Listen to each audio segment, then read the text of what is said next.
जय मित्रांनो, SSGD 2025चा आपण final कटअप सांगणार आहे प्रेडिक्शनद्वारे.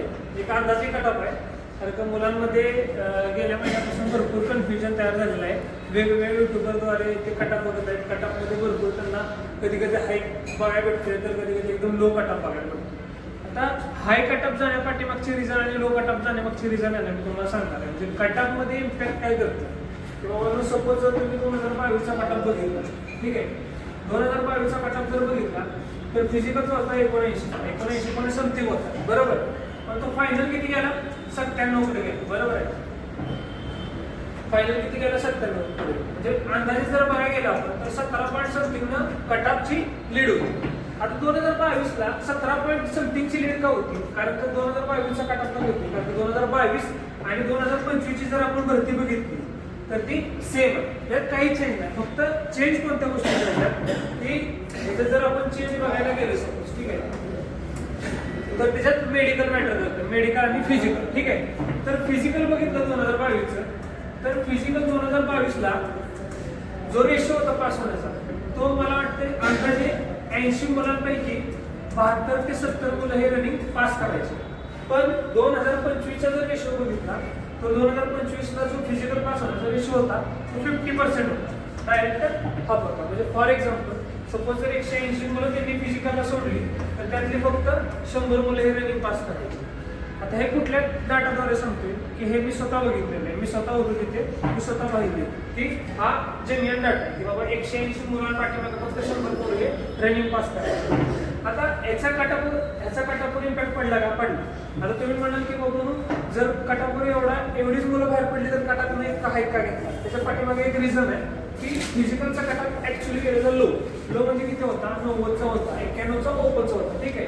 आता हा ओपनचा 91चा जो फिजिकलचा कटाप होता तो पुढे जाऊन झाला किती? मेडिकलचा गेला 103, बरोबर. आता एवढा हाईक का घेतला? कारण की एवढा हाईक घेण्या पाठीमागं 91 ते 95 किंवा आपण 97 जर म्हटलं तर ह्याच्या दरम्यान मुलं कमी होती, म्हणजे जास्त मार्क्सची मुलं होते.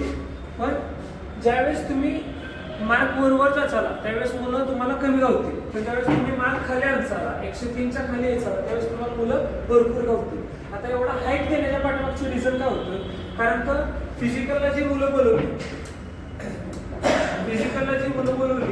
ती मुलं अशी होती की बाबा 580 वॅकन्सी ही ओबीसीला होती, 580 वॅकन्सी ओबीसीला होती. त्यांनी एका वॅकन्सीसाठी 8 मुलं बोलवलेली रनिंगसाठी, म्हणजे एका 60चा रेशो हा रनिंगचा होता. गेली की ते एका 60चा रेशो जर सपोज आपण काढला तर 845 म्हणजे 46 4700 प्लस मुलं ही फिजिकलला गेली. त्या 4700 प्लस मुलांपैकी फिजिकल रनिंग पास किती जणांनी केलं? तर याचं 50% जर आपण काढलं किंवा 45% जर काढलं पास होण्या पाठीमागचं रेशो, तर रनिंग पास करणं, रनिंग ज्या मुलांनी पास केलं ते पास करणे टोटल मुलं पास किती झाले अंदाजे?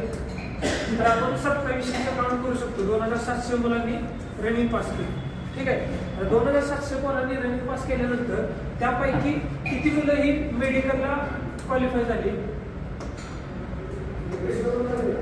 मेडिकलला किती पोरं क्वालिफाय झाली? तर 1160. का? त्याच्या पाठीमागचं रिझन आहे की 580 टोटल वॅकन्सी होती आणि एका वॅकन्सी 2, म्हणजे एकाच 2चा रेशो हा मेडिकलचा होता. 580ला जर 2 बोललं तर एकाच 2चा रेशो हा मेडिकलचा होतो, ठीक आहे. म्हणून 1160 बोलले. आता टोटल मुलं क्वालिफाय किती झाली रनिंगला? तर 2700, बरोबर, 2700. आता मला सांगा 2700 मधून किती पोरं कट करायला लागली असतील त्यांना? त्यावेळेस त्यांनी 1160 घेतली असतील तर अंदाजे 1500 पोरं धरून चालतात, ठीक आहे. अंदाजे 1500 पोरं धरून चालतात, बरोबर. आता ओबीसीचा जो फिजिकलचा कटअप होता तो 90चा होता, मेडिकलचा गेला 102.85, बरोबर. म्हणजे हाईट कितीला पडला? 12 प्लस हाईट झाला. ह्याच्या पाठीमागचं रिझन काय आहे? 12 प्लस हाईट होण्या पाठीमागचं त्यांना 12 होतं, म्हणजे मेडिकलला पोरं घेण्यासाठी त्यांना किती पोरं कट करायला लागली? 1500. म्हणजे जर 12 मार्क वाढले असतील तर एका मार्कात किती पोरं असतील अंदाजे तुमच्या? जर 1500ला आपण 12 भागलं तर 12 × 12 वर आली 3, 12 तुम्ही 24, 6 12 25 म्हणजे एका मार्कात 125 पोरं होती, बरोबर. म्हणजे एका मार्कात जवळपास 125 मुलं ही कट केली गेली. कुठं? Medical base. मग मला सांगा आता फायनलला म्हणजे मेडिकलला तुम्ही बघितलं सर, मेडिकलला मी स्वतः होतो, मेडिकलला रिजेक्शन रेशो हा जास्त होता. 2022ला जर कम्पेअर केलं तर 2022च्या कम्पेअरमध्ये इक्विव्हॅलंट जर बघायला गेला आपण तर 2022ला 25 पैकी 15-16 मुलं ही जागेत फिट व्हायची. पण 2025ची अशी कंडिशन होती की 25 पैकी फक्त 5-6 मुलं फिट व्हायची, बाकी सगळे रिमेडिकल पडायचे.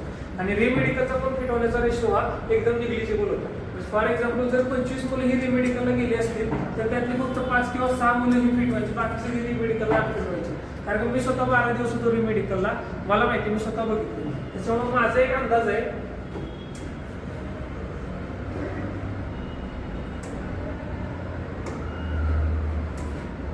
मला एक वाटतं अंदाजे मी तुम्हाला प्रिडिक्शन एक सांगतो की जास्तीत जास्त महाराष्ट्राचा ओबीसी ओपनचा जो कटअप आहे, जो ओपनचा कटअप आहे 2025चा महाराष्ट्राचा जनरल एरियाचा, तो जास्तीत जास्त 108 पर्यंत जाऊ शकतो. 108 ते 109च्या मध्ये खेळू शकतो हा ओपनचा कटअप. आणि ओबीसीचं जर बघायला गेलं तर ओबीसी 106 ते 107 मध्ये खेळू शकतो.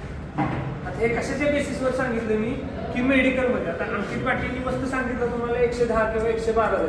आता तो का नाही जाणार की त्यांना मेडिकलची कंडिशन महाराष्ट्रातली माहिती आहे. त्यांनी डायरेक्टली 2022ला कम्पेअर केली, पण 2022ला एवढे मेडिकल हार्ड नव्हतं झालं. भलं कॉम्पिटिशन वाढलं असेल मान्य, पण 2022च्या तुलनेत जर आता 2025चं मेडिकल बघितलं तर ते मेडिकल भरपूर हार्ड होतं. कारण का रिमेडिकल ज्या मुलांनी केले त्या मुलांना माहीत असणार आहे की मुलं किती पर्सेंटमध्ये रिजेक्शन झाले.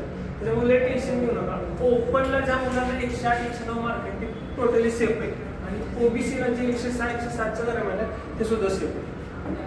धन्यवाद.